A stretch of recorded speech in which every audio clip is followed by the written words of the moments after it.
சுவாமி விவேகானந்தரின் சொற்பொழிவு. தலைப்பு: கர்மயோகத்தின் லட்சியம். வெவ்வேறு பாதைகள் மூலம் நாம் ஒரே குறிக்கோளை அடைய முடியும் என்பது வேதாந்த மதத்தின் மகத்தான கருத்தாகும்.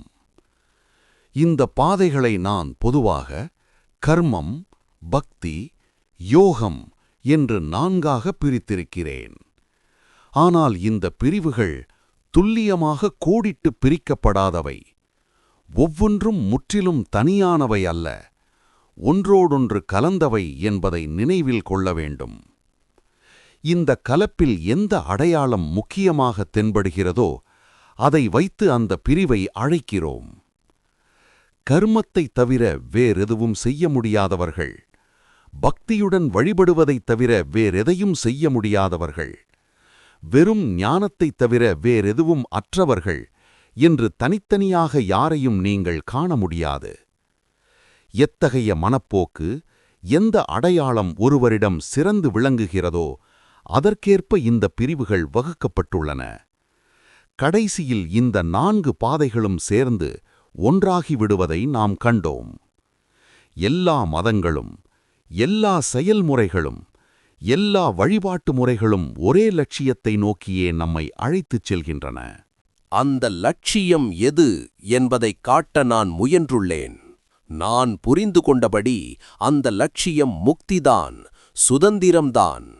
நம்மைச் சுற்றி நாம் காண்கின்ற ஒவ்வொன்றும், அணுவிலிருந்து மனிதர் வரையில், உயிரற்ற ஜடப்பொருள் அணுவிலிருந்து உலகின் மிகச் சிறந்த உணர்வுப் பொருளான மானிட ஆன்மா வரையில் எல்லாமே சுதந்திரத்திற்காகவே போராடிக் கொண்டிருக்கின்றன. சொல்லப்போனால் பிரபஞ்சம் முழுவதுமே சுதந்திரத்திற்கான இந்த போராட்டத்தின் விளைவுதான்.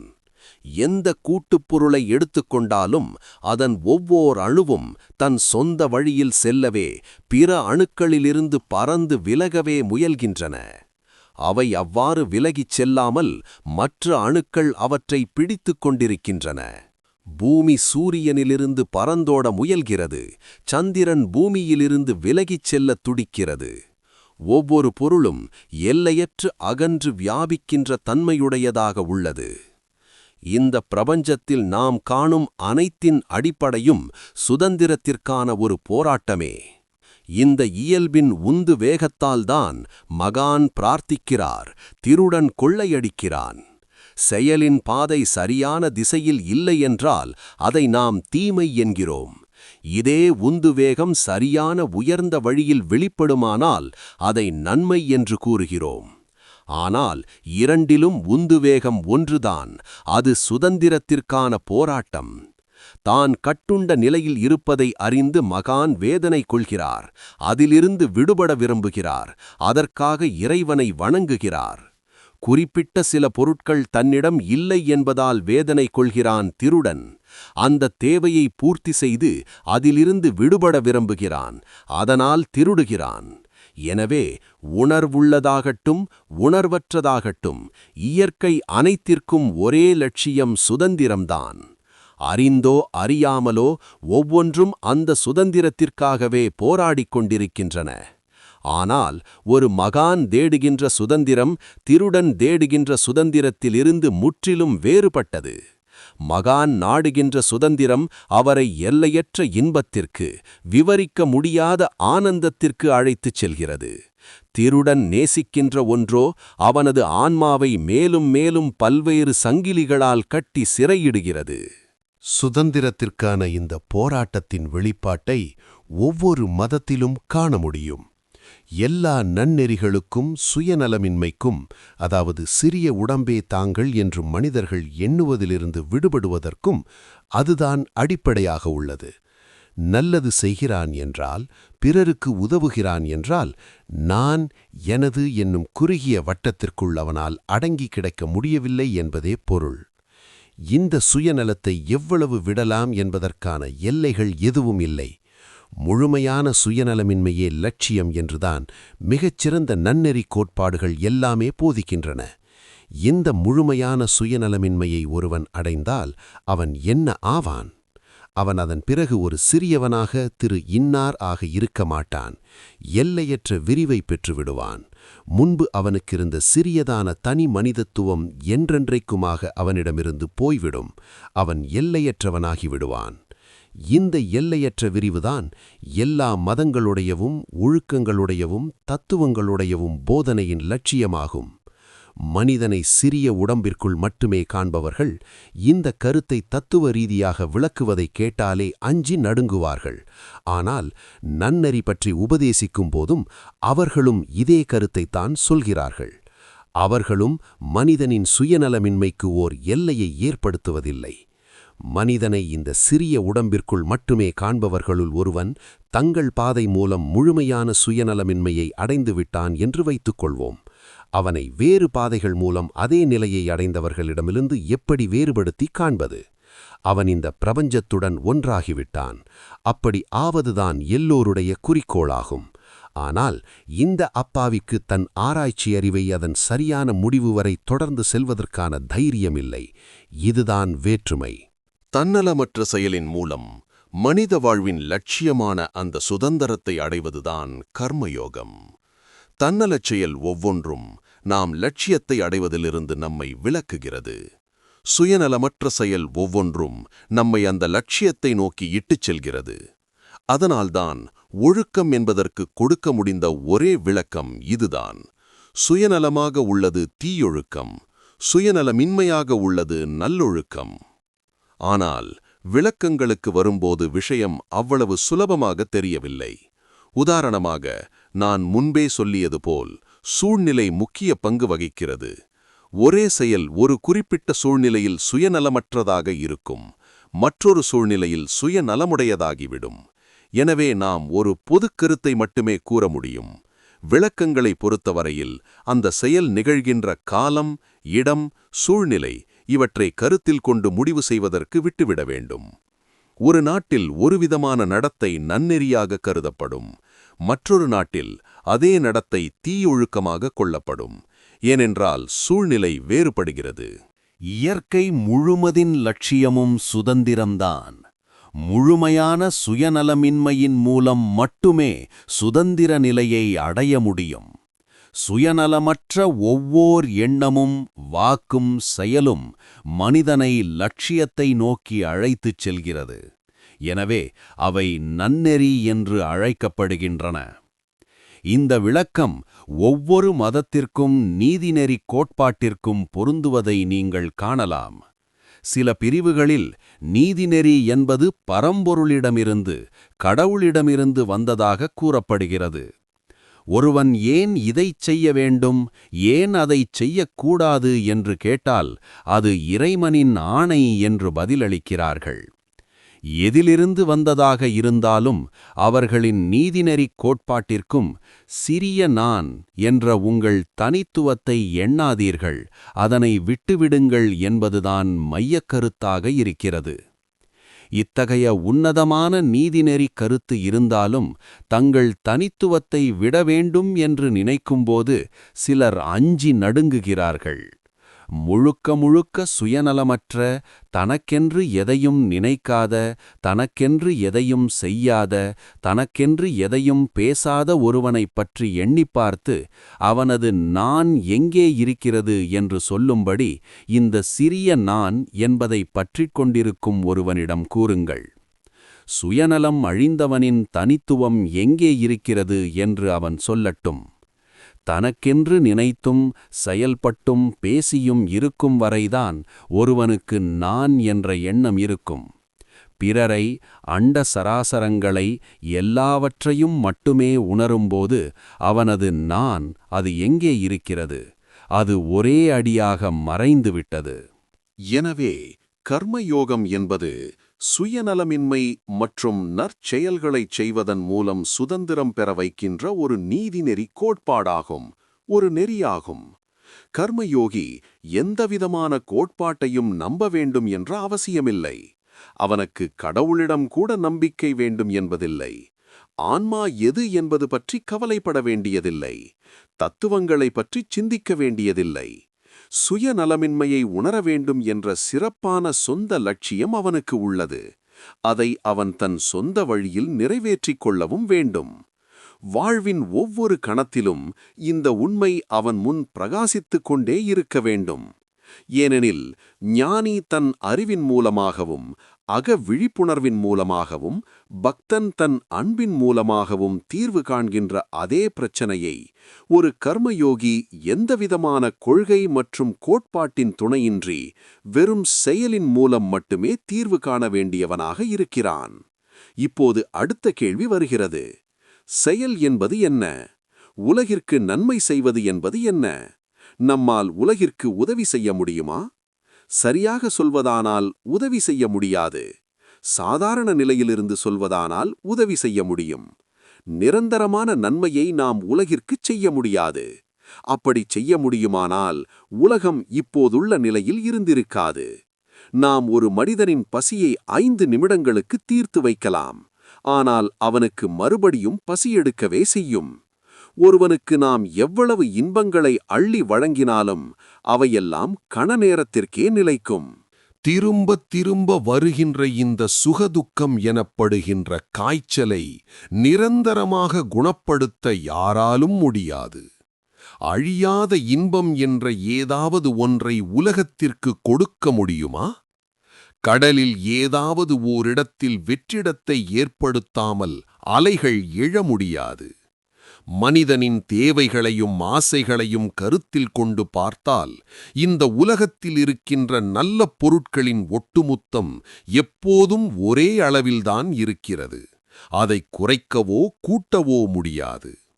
இன்று நாம் அறிந்துள்ள மனித இனத்தின் வரலாற்றை எடுத்துக் கொள்ளுங்கள். இதே துன்பங்களையும் இன்பங்களையும், இதே சுகங்களையும் துக்கங்களையும், இதே உயர்வு தாழ்வுகளையும் எப்போதும் நாம் காணவில்லையா? அன்றும் இன்றும் சிலர் பணக்காரர்களாகவும், சிலர் ஏழைகளாகவும், சிலர் உயர்ந்தவர்களாகவும், சிலர் தாழ்ந்தவர்களாகவும், சிலர் ஆரோக்கியமாகவும், சிலர் நோயாளிகளாகவும் தானே இருக்கிறார்கள். இந்த வேற்றுமைகள் பழங்காலத்தில் எகிப்தியரிடமும் கிரேக்கரிடமும் ரோமானியரிடமும் இருந்தது போதவே இன்று அமெரிக்கரிடம் உள்ளன. வரலாற்றை பொறுத்தவரையில் இவை என்றும் ஒரே போல்தான் இருக்கின்றன. சுகதுக்கங்களின் இந்த நீக்க முடியாத வேற்றுமைகளின் கூடவே அவற்றை நீக்குவதற்கான போராட்டமும் தொடர்ந்து நடைபெற்று வருவதை நாம் காண்கிறோம். பிறரது வாழ்க்கை பாதையை சமன்படுத்தி சீராக்குவதற்காக கடினமாக பாடுபடுகின்ற ஆயிரமாயிரம் ஆண்களையும் பெண்களையும் வரலாற்றின் ஒவ்வொரு காலகட்டமும் தந்துள்ளது. ஆனால் அவர்கள் எவ்வளவு தூரம் வெற்றி பெற்றார்கள்? பந்தை ஓரிடத்திலிருந்து மற்றொரிடத்திற்கு அடித்து விளையாட மட்டுமே நம்மால் முடியும். உடம்பு நிலையில் வேதனைகளை விலக்கினால் அது மனத்தின் நிலையில் செல்கிறது. தாந்தே காட்டும் நரகத்தைப் போல் உள்ளது இது. அங்கே கருமிகளுக்கு தங்கக்கட்டி ஒன்றை கொடுக்கிறார்கள். அவர்கள் அதை உருட்டி உருட்டி ஒரு மலையுச்சிக்கு எடுத்துச் செல்ல வேண்டும். ஆனால் அவர்கள் சிறிது தூரம் மேலே கொண்டு சென்றதும் அது உருண்டு கீழே வந்துவிடும். பொற்காலம் பற்றிய நமது பேச்சுகளெல்லாம் சிறுவர் கதை போல் கேட்க மிகவும் சுவையாக உள்ளன. அதற்கு மேல் அவற்றிற்கு மதிப்பில்லை. பொற்காலம் பற்றி கனவு காண்கின்ற எல்லா நாடுகளுமே அந்த காலம் வரும்போது அதன் மேன்மையான அம்சமெல்லாம் பிறரை விட தங்களுக்கு வரவேண்டும் என்று நினைக்கிறார்கள். இதுதான் பொற்காலத்தை பற்றிய அற்புதமான சுயநலமற்ற கருத்தாம். நம்மால் இந்த உலகத்தின் மகிழ்ச்சியை அதிகரிக்க முடியாது, அதுபோலவே வேதனையையும் அதிகப்படுத்த முடியாது. இந்த உலகத்தில் காணப்படுகின்ற இன்ப துன்பங்களின் மொத்த அளவு எப்போதும் ஒரு போலவே இருக்கும். நாம் செய்வதெல்லாம் இந்த பக்கத்திலிருந்து அந்த பக்கத்திற்கும், அந்த பக்கத்திலிருந்து இந்த பக்கத்திற்கும் அதை தள்ளுவதுதான். ஆனால் அது எப்போதும் ஒரே அளவாகத்தான் இருக்கிறது. ஏனெனில் அப்படி இருப்பது அதன் இயல்பு.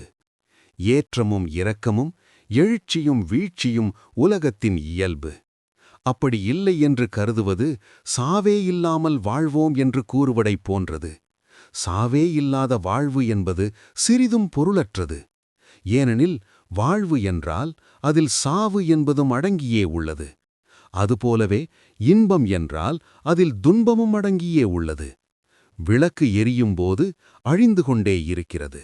அதுதான் அதனுடைய வாழ்க்கை. நீங்கள் வாழ்வை விரும்பினால் அதற்காக ஒவ்வொரு கணமும் செத்துக்கொண்டே இருக்க வேண்டும். வெவ்வேறு கோணங்களில் பார்க்கப்பட்ட ஒரே பொருளின் வெவ்வேறு தோற்றங்களே வாழ்வும் சாவும். ஒரே அலையின் வீழ்ச்சியும் எழுச்சியுமே அவை. இரண்டும் சேர்ந்து ஒரு முழுமையாகின்றன.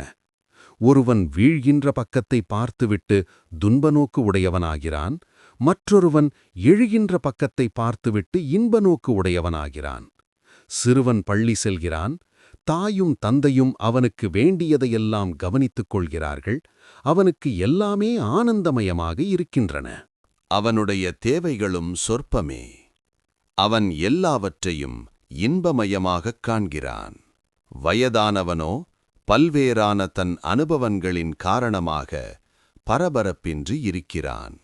அவனது உற்சாகம் பெருமளவு தணிந்து விடுகிறது.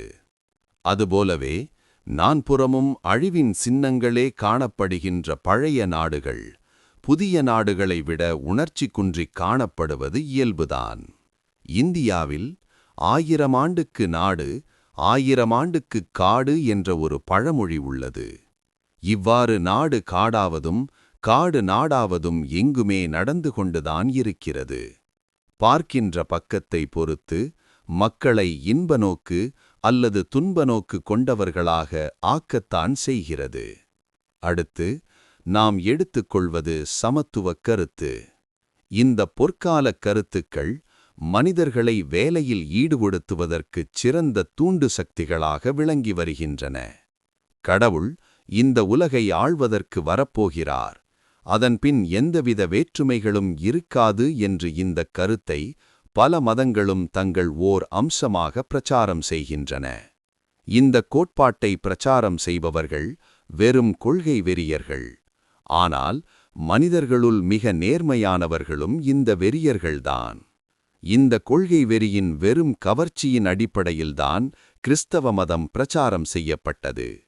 இந்த கவர்ச்சிதான் கிரேக்க மற்றும் ரோமானிய அடிமைகளை அந்த மதத்தின்பால் ஈர்த்தது. பொற்காலத்தை உருவாக்கப் போகின்ற இந்த மதத்தின் கீழ் இனிமேல் அடிமைத்தனமே இருக்காது. உண்பதற்கும் உடுப்பதற்கும் அளவில்லாமல் கிடைக்கும் என்று அவர்கள் நம்பினார்கள்.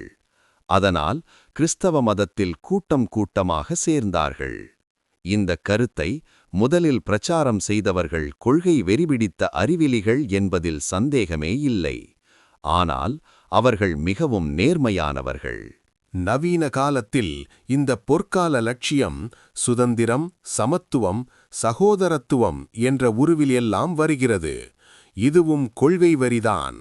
உண்மையான சமத்துவம் என்பது இந்த உலகத்தில் எந்த காலத்திலும் இல்லாததும் ஒருபோதும் இருக்க முடியாததும் ஆகும்.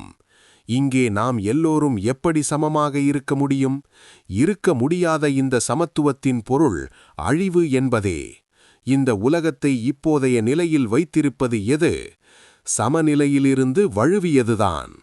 பிரபஞ்ச சிருஷ்டிக்கு முந்தைய பிரளய நிலையில் முழுமையான சமநிலை இருந்தது. அதன் பிறகு இந்த பிரபஞ்சத்திற்கு உருவம் கொடுத்த ஆற்றல்கள் எவ்வாறு தோன்றின? போராட்டத்தால், போட்டியால், சண்டையால்தான். ஜடப்பொருளின் அணுக்களை சமநிலையில் வைத்தால் படைப்புச் செயல் ஏதாவது நடைபெறுமா?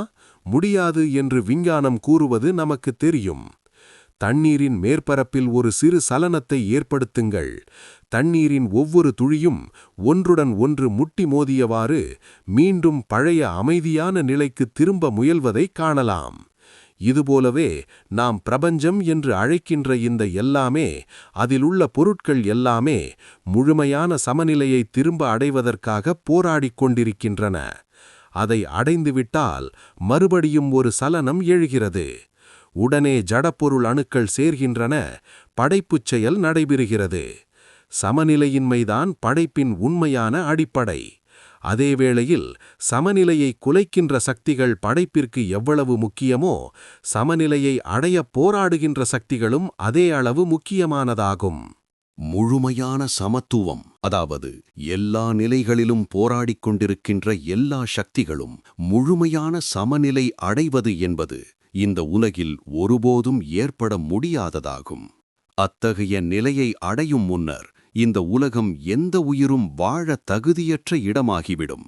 யாருமே இங்கு இருக்க மாட்டார்கள். எனவே இந்த பொற்காலம் முழுமையான சமத்துவம் என்பதெல்லாம் நடைமுறைக்கு ஒத்துவராத கருத்துக்கள் என்பது மட்டுமல்ல, அவற்றை நடைமுறையில் கொண்டுவர முயற்சி செய்தோமானால் நிச்சயமாக இந்த உலகின் அழிவு நாளுக்கே அது நம்மை அழைத்துச் செல்லும். மனிதர்களுக்கிடையே வேறுபாடுகளை உண்டாக்குவது எது? அறிவுத்திறன்தான். நாம் எல்லோரும் ஒரே அறிவுத்திறனுடன் பிறந்திருக்கிறோம் என்று பைத்தியக்காரனைத் தவிர வேறு யாரும் இன்று சொல்ல மாட்டார்கள். வேறுபட்ட ஆற்றல்களுடன் தான் நாம் இந்த உலகிற்கு வருகிறோம். சிலர் மனிதர்களாகவும் சிலர் சாதாரண மனிதர்களாகவும் தான் பிறக்கிறோம். பிறக்கும் முன்பே தீர்மானிக்கப்பட்டுவிட்ட இந்த நிலையிலிருந்து விடுபட வழியே இல்லை. செவ்விந்தியர்கள் ஆயிரக்கணக்கான ஆண்டுகளாக இந்த அமெரிக்காவில் வாழ்ந்து வருகிறார்கள். அப்போதுதான் உங்கள் முன்னோர் சிலர் இங்கு வந்தார்கள். இந்த நாட்டில் அவர்கள் எத்தனை மாற்றங்களை ஏற்படுத்திவிட்டார்கள். எல்லோருமே சமமென்றால் ஏன் அந்த செவ்விந்தியர்கள் இங்கே எந்த முன்னேற்றத்தையும் கொண்டு வரவில்லை, நகரங்களை உண்டாக்கவில்லை? உங்கள் முன்னோர் வேறுபட்ட அறிவுத்திறத்துடனும் பூர்வ சம்ஸ்காரங்களுடனும் இங்கே வந்தார்கள். அவை செயல்பட்டு இவ்வாறெல்லாம் வெளிப்பட்டது. முழுக்க முழுக்க வேற்றுமையே இல்லாத நிலை என்பது மரணமே. எதுவரை இந்த உலகம் இருக்குமோ அதுவரையில் இந்த வேற்றுமைகளும் இருக்கும், இருந்தே ஆக வேண்டும். படைப்பின் ஒரு கல்பம், ஒரு சுழற்சி முடியும் போது மட்டுமே முழுமையான சமத்துவம் நிலவுகின்ற பொற்காலம் வர முடியும். அதற்கு முன்னால் சமத்துவம் என்பது இருக்க முடியாது. என்றாலும் இந்த பொற்காலத்தை அடைவதற்கான ஆர்வம் ஒரு மகத்தான தூண்டு சக்தியாகச் செயல்படுகிறது. படைப்பு நடப்பதற்கு சமமின்மை தேவையாவது போல் அதை சமப்படுத்துவதற்கான முயற்சியும் அவசியம். முக்தி பெற்று இறைவனிடம் திரும்பச் செல்வதற்கான போராட்டம் இல்லையென்றால் படைப்பும் உண்டாகாது. இந்த இரண்டு சக்திகளுக்கு இடையே உள்ள வேற்றுமைதான் மனிதர்கள் செயல்படுவதற்கான நோக்கங்களின் இயல்பை தீர்மானிக்கிறது. செயல்புரிவதற்கான இந்த நோக்கங்கள் எப்போதும் இருந்து கொண்டே இருக்கின்றன. அவற்றுள் சில பந்தத்திற்கு இட்டுச் செல்வனவாகவும் மற்றுள்ளவை முக்திக்கு அழைத்துச் செல்வனவாகவும் உள்ளன. சக்கரத்திற்குள் சக்கரங்களாக உள்ள இந்த உலகம் ஒரு பயங்கர எந்திரம். நாம் அதில் கையை வைத்து மாட்டிக்கொண்டோமானால் நம் கதை முடிந்தது. குறிப்பிட்டதொரு கடமையை செய்து முடித்ததும் ஓய்வாக இருக்கலாம் என்றுதான் நாம் ஒவ்வொருவரும் நினைக்கிறோம். ஆனால் அந்தக் கடமையில் ஒரு பகுதியை செய்து முடிக்கும் முன்பே மற்றொரு கடமை தயாராக காத்திருக்கிறது. உலகமாகிய இந்த மகத்தான சிக்கலான எந்திரத்தால் நாம் அனைவரும் இழுத்துச் செல்லப்படுகிறோம். இதிலிருந்து மீள இரண்டே வழிகள்தான் உள்ளன. ஒன்று, அந்த எந்திரத்தைப் பற்றிய கவலைகளையெல்லாம் விட்டுவிட்டு அதனை அதன் போக்கில் போகவிட்டு விலகி நிற்பது, அதாவது ஆசைகளை விடுவது. சொல்வதற்கு இது மிகவும் எளிது, ஆனால் செயலுக்கு வரும்போது பெரும்பாலும் முடியவே முடியாதது. கோடியில் ஒருவரால் கூட இது முடியுமா என்பது எனக்கு சந்தேகமே. மற்ற வழி சம்சாரத்தில் மூழ்கி செயலின் இரகசியத்தை அறிந்து கொள்வது. இதுதான் கர்மயோகத்தின் வழி. உலக எந்திரத்தின் சக்கரங்களிலிருந்து விலகி ஓடாதீர்கள். அதனுள்ளேயே நின்று செயலின் இரகசியத்தை அறிந்து கொள்ளுங்கள். உள்ளிருந்தபடியே சரியான முறையில் வேலை செய்தால் வெளியேறவும் முடியும். வெளியேறுவதற்கான வழியும் இந்த எந்திரத்தின் வழியாகத்தான் உள்ளது. செயல் என்றால் என்ன என்பதை கண்டோம். இயற்கையின் அஸ்திவாரத்தின் ஒரு பகுதியே செயல். அது எப்போதும் நடந்து கொண்டேதான் இருக்கும். இறைவனை நம்புபவர்கள் இதை இன்னும் நன்றாக புரிந்து கொள்வார்கள். நமது உதவியை எதிர்பார்க்கின்ற அளவிற்கு அவர் திறமையற்றவர் அல்ல என்பது அவர்களுக்கு தெரியும். இந்த பிரபஞ்சம் எப்போதும் நடந்து கொண்டிருந்தாலும் நமது லட்சியம் சுதந்திரம், நமது லட்சியம் சுயநலவின்மை. கர்மயோகத்தின்படி செயல் புரிவதன் மூலமாக அந்த லட்சியத்தை அடைய வேண்டும். இந்த உலகை முற்றிலும் இன்பமயமாக்குவது போன்ற கருத்துக்களெல்லாம் கொள்கை வெறியாளர்களுக்கான தூண்டு சக்திகள் என்ற அளவில் நல்லவையாக இருக்கலாம். ஆனால் கொள்கை வெறி நன்மையைப் போல் தீமையையும் கொண்டு வருகிறது என்பதை அறிந்து கொள்ள வேண்டும். சுதந்திரம் பெறுவதற்கான நமது இயல்பான ஆர்வத்தை தவிர செயல் புரிவதற்கு வேறு தூண்டு சக்தி எதற்கு என்று கேட்கிறான் கர்மயோகி. சாதாரண லட்சியங்களை கடந்தவர்களாக இருங்கள். செயல் புரியவே உங்களுக்கு உரிமை இருக்கிறது, ஆனால் அதன் பலன்களை பெறுவதற்கு உரிமை இல்லை. இதை புரிந்து கொள்வதற்கும் செயல்முறைப்படுத்துவதற்குமான பயிற்சி பெற மனிதனால் முடியும் என்று கர்மயோகி கூறுகிறான். நன்மை செய்வது என்பது ஒருவனில் ஒரு பகுதியாகிவிட்டால் அவன் வெளியிலிருந்து எந்த தூண்டு சக்தியையும் தேடமாட்டான். நாம் நன்மை செய்வோம், ஏனென்றால் நன்மை செய்வது நல்லது. ஸ்வர்க்கத்திற்கு போவதற்காக நற்செயல் செய்தாலும் அதுவும் அவனை பந்தப்படுத்தி கீழே வீழ்த்திவிடுகிறது என்கிறான் கர்மயோகி. எந்த செயலானாலும் அதில் சிறிதேனும் சுயநலம் கலந்திருக்குமானால் அது நமக்கு சுதந்திரத்தை தருவதற்கு பதிலாக நமது கால்களில் மற்றொரு சங்கிலியை கட்டிப் பிணைக்கிறது. எனவே கர்ம பலன்களையெல்லாம் விட்டுவிடுங்கள், அதில் பற்று கொள்ளாதீர்கள். இது ஒன்றே வழி. நன்றாக தெரிந்து கொள்ளுங்கள், இந்த உலகம் நாம் அல்ல, நாமும் இந்த உலகம் அல்ல. உண்மையில் நாம் உடம்பல்ல, உண்மையில் நாம் வேலை செய்வதே இல்லை. நிரந்தரமான ஓய்விலும் அமைதியிலும் திளைத்திருக்கின்ற ஆன்மாவே நாம். நாம் ஏன் நம்மை எதனோடும் பந்தப்படுத்திக் கொள்ள வேண்டும்? நாம் சிறிதும் பற்றில்லாதவர்களாக இருக்க வேண்டும் என்று சொல்வது மிகவும் நல்லது. ஆனால் அதை சாதிப்பது எப்படி? சுயநல நோக்கம் சிறிதுமில்லாமல் செய்யப்படுகின்ற ஒவ்வொரு நல்ல காரியமும் புதிய சங்கிலியை பிணைப்பதற்கு பதிலாக ஏற்கனவே நம்மை பிணைத்திருக்கின்ற ஒவ்வொரு சங்கிலிகளையும் உடைக்கிறது. எந்த ஒரு பிரதிபலனையும் கருதாமல் நாம் இந்த உலகத்தினுள் அனுப்புகின்ற ஒவ்வொரு நல்ல சிந்தனையும் அங்கே சேமித்து வைக்கப்பட்டு நம்மை கட்டியிருக்கின்ற ஒவ்வொரு சங்கிலியை உடைத்து நம்மை மேன்மேலும் தூயவர்களாக்கி இறுதியில் மனிதருள் புனிதர்களாக ஆக்குகிறது. இவையெல்லாம் பித்துக்குளித்தனமாக, ஏதோ தத்துவமயமாக, நடைமுறைக்குச் சாத்தியமாகாத கொள்கையளவில் மட்டுமே இருக்கக்கூடியவையாகத் தோன்றலாம். பகவத்கீதையின் இந்த கருத்திற்கு எதிரான பல வாதங்களையும் நான் படித்திருக்கிறேன். பலன் கருதாமல் பணி செய்ய முடியாது என்றே பலரும் சொல்கிறார்கள். கொள்கை வெறியால் தூண்டப்பட்டுச் செயல்படுவதைத் தவிர பலன் கருதா பணி என்ற ஒன்றை அவர்கள் கண்டதே இல்லை. அதனால்தான் இப்படிச் சொல்கிறார்கள். கர்மயோகத்தை உண்மையிலேயே தமது அன்றாட வாழ்வில் கடைப்பிடித்த ஒரு மனிதரை பற்றி மட்டும் கூறி இதனை நிறைவு செய்கிறேன். அவர் புத்தர். கர்மயோகத்தை முழுமையாக நடைமுறையில் கொண்டு வந்த யாராவது இருப்பார்களானால் அது அவர் மட்டுமே. அவரை தவிர உலகின் எல்லா மகான்களுக்கும் அவர்கள் சுயநலமில்லாமல் செயல்படுவதற்கு புறத்தூண்டு சக்திகள் இருந்தன. புத்தரை தவிர உலகின் அனைத்து மகான்களையும் இரண்டு பிரிவாகப் பிரிக்கலாம். ஒரு பிரிவினர் தாங்கள் இறைவனின் அவதாரங்கள் என்றும் மற்றொரு பிரிவினர் தங்களை இறைவனின் தூதர்கள் என்றும் கருதினர். அவர்கள் உபயோகித்த மொழி எவ்வளவுதான் ஆன்மீகமாக இருந்தாலும் இரு பிரிவினருமே தாங்கள் செயல்படுவதற்கான தூண்டு சக்தியை வெளியிலிருந்தே பெற்றார்கள். வெளியிலிருந்து பிரதிபலனையும் எதிர்பார்த்தார்கள். ஆனால் கடவுளைப் பற்றிய பல்வேறான உங்கள் கொள்கைகளைப் பற்றி எனக்கு கவலையில்லை. ஆன்மாவைப் பற்றிய நுட்பமான கோட்பாடுகளையெல்லாம் விவாதித்துக் கொண்டிருப்பதில் என்ன பயன்? நன்மை செய், நல்லவனாக இரு, அது உனக்குச் சுதந்திரத்தைத் தரும். சத்தியம் என்பது எதுவாக இருந்தாலும் அந்த சத்தியத்திடம் உன்னை அழைத்துச் செல்லும் என்று கூறிய ஒரே மகான் புத்தர்தான். முற்றிலும் எந்தவித சுயநல நோக்கமும் இல்லாமல் வாழ்ந்தவர் புத்தர். அவரை விட அதிகமாக செயல் புரிந்தவர்தான் யார்? எல்லோரையும் விட இவ்வளவு உயரத்தில் திளைத்த ஒருவரை உலக வரலாற்றில் எனக்கு காட்டுங்கள். இத்தகைய ஆழ்ந்த தத்துவ ஞானமும் இவ்வளவு பரந்த இதயமும் கொண்ட ஒரே ஒருவரை மட்டுமே மனிதகுலம் இதுவரை தோற்றுவித்துள்ளது.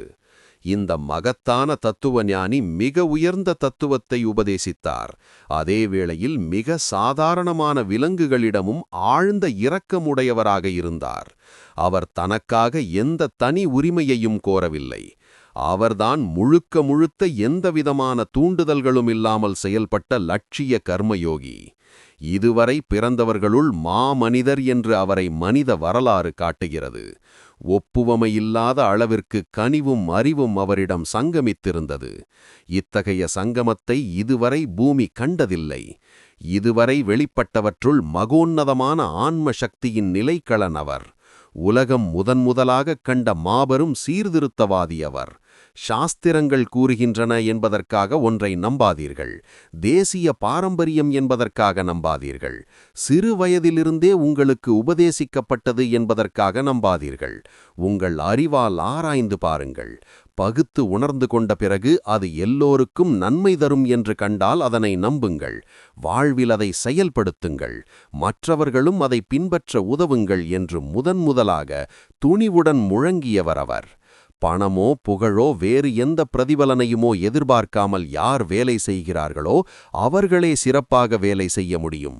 அப்படி செயல் புரியும்போது அவன் புத்தராக மாறுகிறான். உலகத்தையே மாற்றிவிடக்கூடிய அளவு வேலை செய்வதற்கான ஆற்றல் அவனிடமிருந்து பொங்கி எழுகிறது. கர்மயோகத்தின் மிக உயர்ந்த லட்சியத்தின் பிரதிநிதியாக அவன் விளங்குகிறான்.